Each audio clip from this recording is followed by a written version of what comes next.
Back to Xylem Learning. It's me Anuratna, നിങ്ങളുടെ സ്വന്തം അനു മിസ്സാണ്. എൻ്റെ കുട്ടികളെ എല്ലാവരും മിസ്സിനെ ആദ്യമായിട്ട് കാണുമായിരിക്കും, എന്നാലും കുഴപ്പമൊന്നുമില്ല.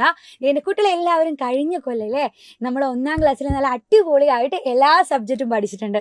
അതേപോലെ തന്നെ 2ാം ക്ലാസ്സിലും എൻ്റെ കുട്ടികളെ എന്ത് ചെയ്യണം, നല്ല സൂപ്പറായിട്ട് എല്ലാ കാര്യങ്ങളും പഠിച്ചെടുക്കണം.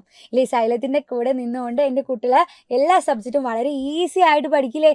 അതേപോലെ മാത്സിൽ 1ാം ക്ലാസ്സിൽ എൻ്റെ മക്കള് കൂട്ടാനും കുറയ്ക്കാനും ഒക്കെ പഠിച്ചിട്ടുണ്ടാവും. നമ്മളെ നമ്പേഴ്സുകൾ ആഡ് ചെയ്യാൻ വളരെ സിമ്പിൾ അല്ലേ. അങ്ങനെയാണെങ്കിൽ മിസ്സിൻ്റെ കയ്യിൽ ഇതേ നമുക്ക് ബോർഡിൽ കാണുന്ന പോലെയുള്ളൊരു മാജിക് സ്ക്വയർ ഉണ്ട്. അപ്പം എൻ്റെ മക്കൾ ആലോചിക്കുന്നുണ്ടാവും, എന്താണ് ഈ മാജിക് സ്ക്വയർ എന്ന് പറഞ്ഞാൽ? ഈ മാജിക് സ്ക്വയർ എന്ന് പറഞ്ഞാൽ ഒന്നുമില്ല, ഇതിൽ കുറച്ച് നമ്പേഴ്സില്ലേ, ആ നമ്പേഴ്സുകൾ മിസ് ആഡ് ചെയ്യാൻ പോവാണ്. പക്ഷെ ആഡ് ചെയ്യുന്ന സമയത്ത് ഒന്നുകിൽ റോ ആയിട്ടോ അല്ലെങ്കിൽ കോളം വൈസോ എന്ന് പറഞ്ഞാൽ കുത്തനെയോ അല്ലെങ്കിൽ നിരയായിട്ടോ ആണ് മിസ് ആഡ് ചെയ്യാൻ പോകുന്നത്. അപ്പം എൻ്റെ മക്കൾ എന്ത് ചെയ്യണം, മിസ് ഇവിടെ നിന്ന് ആഡ് ചെയ്യുന്ന പോലെ അവിടെ ഇരുന്നിട്ടോ ഒന്ന് ആഡ് ചെയ്ത് നോക്കുക. എന്നിട്ട് അതേ ആൻസർ എങ്ങനെയാണ് എൻ്റെ കുട്ടിക്കും കിട്ടുന്നത് നോക്കാലോ. ഓക്കെ, അപ്പോൾ നമ്മൾ വലിയ ആ ഒരു കോളം ആഡ് ചെയ്യുക അല്ലേ.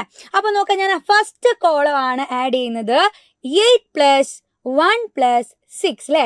ആദ്യം എന്താ വരിക, 8 + 1 + 6 കൂട്ടി നോക്കിയാൽ എത്ര കിട്ടും എൻ്റെ കുട്ടികൾക്ക്? 15 എന്ന് കിട്ടിയിട്ടുണ്ടാവും അല്ലേ. അപ്പോൾ എന്നെ പോലെ തന്നെയാണോ മിസ്സിന് കിട്ടിയ അതേ ആൻസർ ആണോ മക്കൾക്ക് കിട്ടുന്നതെന്ന് നോക്കാം. ഇനി അടുത്തത് അല്ലേ, നമുക്ക് ഫസ്റ്റ് റോ ഒന്ന് എന്ത് ചെയ്യാം, കൂട്ടി നോക്കാം. 8 + 3 + 4. അപ്പോൾ അതും എത്ര തന്നെ കിട്ടിയിട്ടുണ്ടാകും എൻ്റെ മക്കൾക്ക് ആഡ് ചെയ്ത് കഴിഞ്ഞാൽ?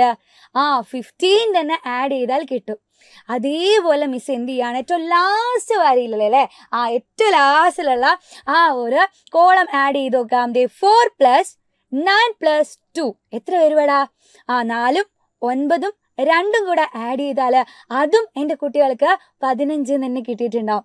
ഇതേപോലെ എൻ്റെ മക്കൾ എന്ത് ചെയ്യുക, ആ ഒരു മാജിക് സ്ക്വയറിൻ്റെ അകത്തുള്ള എല്ലാ നമ്പേഴ്സും എങ്ങനെ കൂട്ടി നോക്കണം, ഒന്നുകിൽ കോളമായിട്ടോ അല്ലെങ്കിൽ റോ ആയിട്ടോ എൻ്റെ കുട്ടികൾ എന്ത് ചെയ്യുക, ആഡ് ചെയ്ത് നോക്കാം.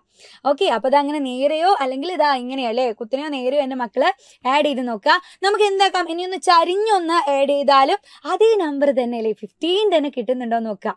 അപ്പോൾ ഏത് നമ്പേഴ്സും നമ്മൾ ഇങ്ങനെ കൂട്ടിക്കഴിഞ്ഞാൽ ഒരേ ആൻസർ ആണ് വരുന്നതെങ്കിൽ ഇതൊരു മാജിക് സ്ക്വയർ അല്ലേ.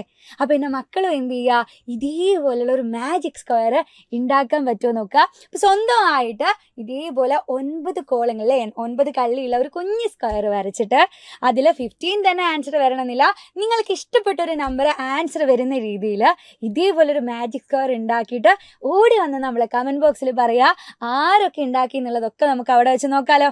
ഓക്കെ, അപ്പോൾ ഇതേപോലെയുള്ള ഇൻട്രസ്റ്റിംഗ് ആയിട്ടുള്ള ഒരുപാട് ചോദ്യങ്ങളായിട്ട് മിസ് അടുത്ത ക്ലാസ്സിൽ വരാം. അതുവരെ ബൈ ബൈ.